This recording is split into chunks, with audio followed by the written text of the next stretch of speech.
नमस्कार, मैं निकी मौर्य। आप देख रहे हैं न्यूज साथी। प्रशांत किशोर का डबल अटैक, तेजस्वी यादव को बताया कट्टा वाला नेता और नीतीश कुमार पर क्या बोले। प्रशांत किशोर ने कहा कि नीतीश कुमार अब शारीरिक और मानसिक रूप से काम करने लायक नहीं है। सरकार कुछ अफसर और मंत्री के द्वारा चलाया जा रहा है। उन्होंने बताया कि बिहार कट्टा वाला राज्य बनाएंगे जब तेजस्वी यादव का सत्ता बनेगी। तो सुराज के सूत्रधार प्रशांत किशोर सोमवार को अपनी बिहार बदलाव यात्रा के तहत सुपौल और अररिया जिले के तहत दौरे पर रहे। इस दौरान सुपौल और छतरपुर में उन्होंने नेता प्रतिपक्ष तेजस्वी यादव और नीतीश कुमार पर जोरदार हमला बोला।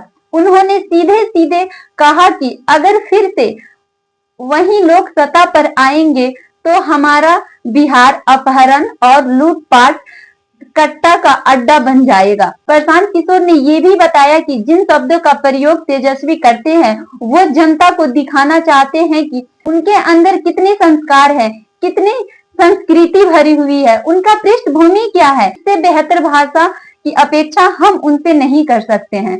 वहीं प्रशांत किशोर ने ये भी बताया कि जब तेजस्वी यादव की माताजी और पिताजी की राज्य सरकार बिहार में थी तब तो पूरे देश में बिहार की पहचान कट्टा बनने वाला देश में गिनी जाती थी।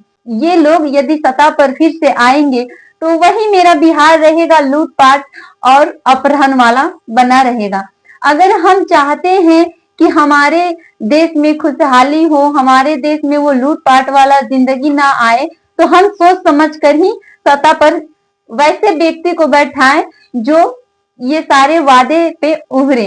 प्रशांत किशोर ने ये भी बताया है कि अगर वे लोग जीत के आते हैं तो वो लोग फिर से लूटपाट और अपहरण वाला कट्टा वाला देश बनाने की कोशिश करेंगे। प्रशांत किशोर ने ये भी बताया कि अगर ये लोग जीत कर आएंगे तो बिहार को फिर कट्टा और लूटपाट करने वाला, अपहरण करने वाला ही देश बना देंगे, उसका केंद्र बना देंगे ये लोग। प्रशांत किशोर ने ये भी बताया कि जनता को बहकाकर अगर ये लोग इस सत्ता में आते हैं तो हमारा देश फिर से वही बन जाएगा, अपहरण, लूट। वहीं उन्होंने बताया कि भ्रष्ट अफसर और मंत्री चला रहे हैं सरकार। उन्होंने कहा कि अब नीतीश कुमार नहीं, उनके अगल बगल के 3-4 भ्रष्ट अफसर और मंत्री हैं जो सरकार चला रहे हैं। जब तक बिहार में कोई सच्चा मुखिया नहीं मिलेगा तब तक बिहार की स्थिति बिगड़ती ही जाएगी, क्योंकि हर व्यक्ति यहाँ पर पैसा लूटने में लगा हुआ है। हमारे देश की जनता आखिर क्या चाहती है? बड़ी उम्मीदों के साथ अपना बहुमूल्य वोट देकर किसी की सरकार बनाती है। सरकार से यही चाहती है कि उसके बच्चे भूखे ना रहें, अच्छे से समाज में रहें, बहू बेटियां घर से निकले तो अच्छे से निकले, उनके ऊपर कोई आरोप ना लगे। उन्होंने बताया कि जनता अपना बहुमूल्य वोट देकर सरकार बनाती है। सरकार से उसे कुछ नहीं चाहिए। सरकार की राजनीति मामलों से जनता को कुछ लेना देना नहीं होता है। वो सिर्फ इतना चाहती है, जनता सरकार से सिर्फ इतना चाहती है कि उसके बच्चे का भविष्य बने। उनको उनसे कोई मतलब नहीं है कि सरकार राजनीति में क्या कर रही है, क्या नहीं।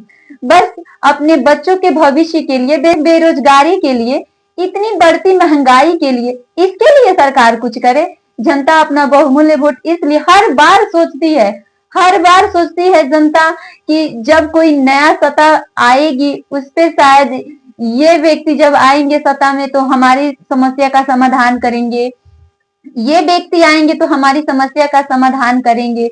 लेकिन हर बार जनता हार जाती है, समझ नहीं पाती है। सारे वादे करते हैं नेता लेकिन कोई खरा नहीं उतरते हैं। ऐसे ही वीडियो के लिए बने रहिए मेरे चैनल न्यूज साथी के साथ। धन्यवाद, नमस्कार।